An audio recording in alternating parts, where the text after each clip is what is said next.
नमस्कार, जय साईं राम। आपकी साईं आंटी आपके समक्ष लेकर के फिर एक बहुत सुंदर चमत्कार। और ये कृपा, ये चमत्कार मुझे सुनाया है बॉम्बे की लोनावला से अनीता वर्मा ने। उसने मुझे बताया कि आंटी मेरे घर में ना मतलब बहुत ज़्यादा परेशानी चल रही है। मेरे मम्मी पापा एक तरह से घर से बेघर से हुए हैं और बहुत परेशान हैं। तो मैं रात दिन बाबा से रो रो कर कह रही थी, बाबा मुझे शिरडी बुलाओ, मेरे माँ बाप परेशान हैं तो मैं शांति से कैसे रहूं। माँ बाप से अलग हूँ, यहाँ नौकरी कर रही हूँ और मैं अपने माँ बाप के दुख में शरीक भी नहीं हो पा रही हूँ। बाबा पहले आप मुझे शिरडी बुलाओ। बहुत रोती रही रोती रही रोती रही। ऐसा उसने मुझे बताया कि आंटी मैं रोज़ बाबा के चित्र के सामने अपने मंदिर में रोती रहती थी। तो बाबा ने एक दिन अचानक मेरा प्रोग्राम शिरडी का बना लिया। तो मुझे अपनी फ्रेंड के यहाँ जाना था, लोकल कैब करके पास में, ज़्यादा दूर नहीं होगा। वो जगह का नाम मैं भूल गई कि उनको अपनी फ्रेंड के यहाँ कहाँ पर जाना था। तो मुझे अनीता ने बताया कि आंटी मैं करीब पौना घंटा 1 घंटा लगातार स्टैंड पे खड़ी होकर के कैब करती रही ऑनलाइन, लेकिन नहीं हो पा रही थी मेरी। जब भी करूं वो कैंसिल हो जा रही थी। कह रही फिर मेरे को बहुत दुख हुआ कि बाबा आप मुझे बुला भी रहे हो, कैसे बुला रहे हो कि मेरी कैब ही नहीं हो रही है। मैंने बाबा से खड़े खड़े प्रार्थना की, आंखें बंद करके, बाबा आंटी, और एक कैब मेरी फ़ौरन आ गई। और इतनी मैं मतलब रोने लग गई खुशी में कि वो जो कैब आई उसके अंदर बाबा थे। तो मुझे ऐसा महसूस हुआ कि बाबा स्वयं मुझे लेने आए हैं कि परेशान मत हो, मैं हूँ। साथियों पहले मैं आपको उसकी कैब की फ़ोटो उसने भेजी है, वो आपको दिखाती हूँ।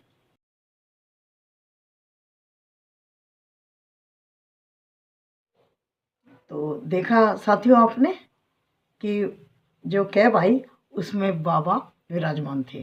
तो भक्तों के अपनी भाव है, अपनी सोच है।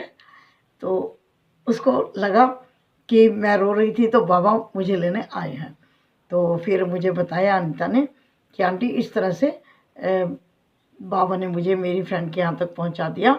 और वहाँ पर जो हम गाड़ी करना चाह रहे थे अपनी फ्रेंड के घर से, मुझे अपनी फ्रेंड के साथ जाना था।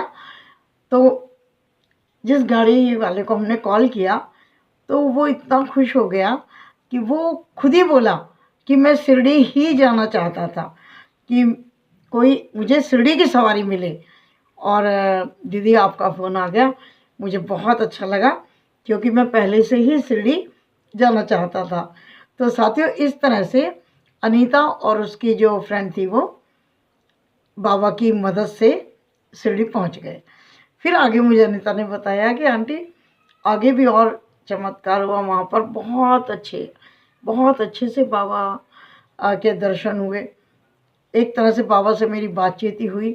मैंने रो करके बाबा का धन्यवाद किया कि बाबा आपने मुझे शिरडी बुला लिया, बहुत बहुत धन्यवाद। और बाबा जो मेरे माता पिता परेशानी में हैं, कष्ट में हैं, अब मैं उनके पास जा रही हूँ, तो बाबा उन पर कृपा करो, मुझ पर कृपा करो और मेरे घर की उस समस्या का कोई ना कोई हल करो।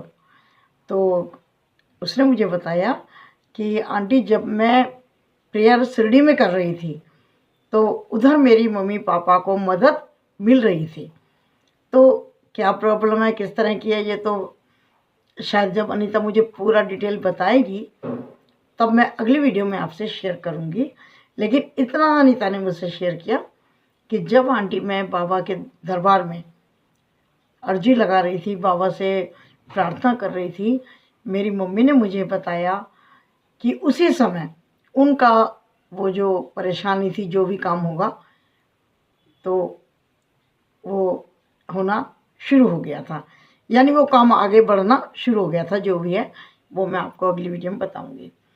तो साथियों मैं ये कहना चाहती हूँ कि जब हम बाबा पर पूरा विश्वास रखते हैं और विश्वास के साथ साथ सबूरी भी रखते हैं, तो ऐसा हो नहीं सकता कि बाबा हमारी और आपकी मदद ना करें।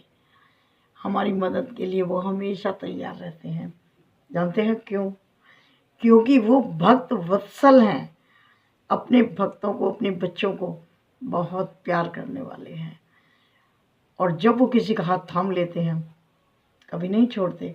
इस बात को साथियों कभी मत भूलना और अपना विश्वास, अपनी श्रद्धा बाबा पर हमेशा बनाए रखना। कोई भी परिस्थिति हो, कितना भी परेशानी का समय हो, प्रार्थना करते रहो, लेकिन अपना सब्र भी मत खो और अपना विश्वास तो हिलने ही मत दो। बिल्कुल ब्लाइंड फेथ रखो कि नहीं बाबा करेंगे, आज नहीं तो कल करेंगे, लेकिन करेंगे ज़रूर। ये आस्था इतनी मजबूत होनी चाहिए कि कोई भी परेशानी हमें हिला ना सके, हमारी आस्था को कम ना कर सके। और मैंने जितनी मेरी बात अनीता से होती रहती है, पहले उसका एक अनुभव मैंने शेयर किया था कि उसको कैसी बीमारी है कि उसको इतने हिस्से में करंट जैसा लगता है और वो बोल भी नहीं पाती है, लेकिन वो कहती है कि मैं ज़िंदा हूँ बाबा की बदौलत। ये परेशानी मेरी जो भी है बीमारी, कोई बात नहीं, लेकिन बाबा मुझे साधे हुए हैं। तो बहुत विश्वास करती है अनीता। तो इसी तरह का विश्वास साथियों हमें चाहिए। तो आशा करती हूँ आपको ये भी अनुभव बहुत अच्छा लगा होगा। तो अच्छा लगा लाइक एंड शेयर कर देना, ठीक है, ताकि सभी लोगों तक ये बात पहुँचे कि बाबा अपने भक्तों की मदद किस तरह से करते हैं, ठीक है। और यदि आप भी अपना अनुभव शेयर करना चाहें तो आप मेरे नंबर पर कॉल करके मुझे बता सकते हैं। अपनी वीडियो बनाकर भेजेंगे तो भी ठीक है। और काफ़ी लोग मुझे ये कह देते हैं आंटी हम आपको बता रहे हैं, आप बता दीजिए, तो दोनों तरह से चलेगा, कोई दिक्कत नहीं है। आप वीडियो बनाकर भेजेंगे तो मैं साईं आंटी चैनल पर उसको एज इट इज़ अपलोड करूँगी, और नहीं भेज पाएंगे, मुझे सुनाएंगे तो मैं जैसा आप मुझे बताएंगे मैं वैसा सुना करके अपलोड कर दूँगी, ठीक है साथियों। चलो बहुत जल्द मिलती हूँ किसी दूसरे अनुभव के साथ, बाबा की चर्चा के साथ, साईं संदेश के साथ, या फिर जो भी बाबा आज्ञा देंगे उनके आज्ञा के अनुसार आपसे फिर बहुत जल्द मिलती हूँ। यदि आप साईं आंटी चैनल पर नए हो तो पहले आप साईं आंटी चैनल को विज़िट कर लेना, क्योंकि वो आपका अपना चैनल है और आपको ऐसा लगे कि आपकी साईं आंटी यानी कि मैं कुछ ठीक काम करने का प्रयास कर रही हूँ, तो आप सपोर्ट कीजिएगा, क्योंकि आपकी सपोर्ट मुझे बहुत सहायता करती है, मेरे मनोबल को बढ़ाती है और मैं और अच्छा काम करने का प्रयास करती हूँ और करती रहूँगी। आपके सहयोग के लिए बहुत बहुत धन्यवाद, शुक्रिया, मेहरबानी। और वीडियो देखने के लिए तो तहे दिल से शुक्रिया। जय साईं राम। बहुत जल्द मिलती हूँ।